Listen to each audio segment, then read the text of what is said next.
Hello అండి.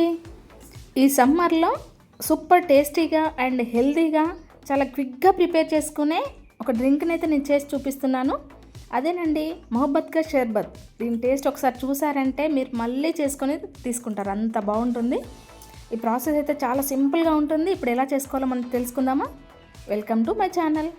ముందుగా దీనికోసం ఇక్కడ నేను ఫ్రెష్గా ఒక వాటర్ మిలన్ తీసుకొని నీట్గా వాష్ చేసుకున్న తర్వాత ఇలా హాఫ్గా కట్ చేసుకుంటున్నాను. ఇలా మధ్యలోకి కట్ చేసుకొని దానిలో ఇలా నైఫ్తో చిన్నగా ఇలా పార్ట్స్లా కట్ చేసుకుంటున్నాను. చూడండి, చిన్న పీసెస్లా కట్ చేసుకొని దాని మధ్యలో ఉన్న సీడ్స్ అన్నిటిని కూడా ఇలా తీసేసుకోవాలి. మనకి ఈ డ్రింక్ కోసం వాటర్ మెలన్ని ఎంత చిన్న పీసెస్లా కట్ చేసుకుంటే అంత బాగుంటుంది. ఇలా మీరు వాటర్ మెలన్ కట్ చేసుకున్నప్పుడు ముందుగానే సీడ్స్ అన్నీ కూడా తీసేసుకోవచ్చు. అందులో కట్ చేసుకున్నాకైనా సీడ్స్ అన్నీ కూడా తీసేసి ఇలా ఒక బౌల్లోకి తీసుకోవాలి. నెక్స్ట్ దీనిలో 1/2 లీటర్ వరకు పాలను తీసుకొని వాటిని వేడి చేసి చల్లారిన తర్వాత ఫ్రిడ్జ్లో పెట్టి చిల్ అయిన తర్వాత తీసుకోవాలి. అలా అయితే మంచి టేస్టీగా ఉంటుంది. తర్వాత దీనిలోకి 3 స్పూన్స్ వరకు షుగర్ కూడా యాడ్ చేసుకున్నాక దీనిలో 3 టేబుల్ స్పూన్ వరకు రోజ్ సిరప్ కూడా యాడ్ చేసుకోవాలి. ఈ రోజ్ సిరప్ వేయడం వల్ల కూడా మంచి కలర్ అనేది వస్తుంది, టేస్ట్ కూడా చాలా బాగుంటుంది. ఇలా వేసుకొని అంతా కూడా ఒకసారి కలుపుకున్న తర్వాత 3 స్పూన్స్ వరకు మనం ఇక్కడ సబ్జా గింజలు కూడా ముందే నానబెట్టుకొని తీసుకోవాలి.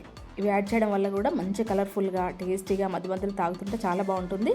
ఇవన్నీ వేసిన తర్వాత దానిలో చివరిగా కొన్ని ఐస్ క్యూబ్స్ కూడా వేసుకొని అంతా కూడా ఒకసారి కలిపేసుకున్నామంటే చాలా సింపుల్గా టేస్టీగా మనకి మొహబ్బత్ కా షర్బత్ అనేది రెడీ అయిపోతుంది. ఇది చాలా సింపుల్గా 2 నిమిషాలు ఎవరైనా కూడా చేసుకోవచ్చు కదా. ఇంత హెల్దీ అండ్ టేస్టీగా ఉండే ఈ షర్బత్ని మీరు కూడా మీ ఇంట్లో తప్పకుండా ట్రై చేయండి. ఈ సమ్మర్లో మీ పిల్లలకి ఒక్కసారి ఇలా చేశారంటే వాళ్ళు మళ్ళీ దీన్ని కావాలంటారు, అంత బాగుంటుంది. మా ఇంట్లో వాళ్ళందరికైతే ఈ డ్రింక్ చాలా బాగా నచ్చిందండి. ఈ రంజాన్ స్పెషల్గా కూడా ఈ మొహబ్బత్ కా షర్బత్ని అందరూ కూడా బాగా ఎంజాయ్ చేస్తారు, అంత బాగుంటుంది. ఈ వీడియో కనుక మీకు నచ్చినట్లయితే లైక్ చేసి షేర్ చేయండి, అలాగే సబ్స్క్రైబ్ చేయండి. Thanks for watching.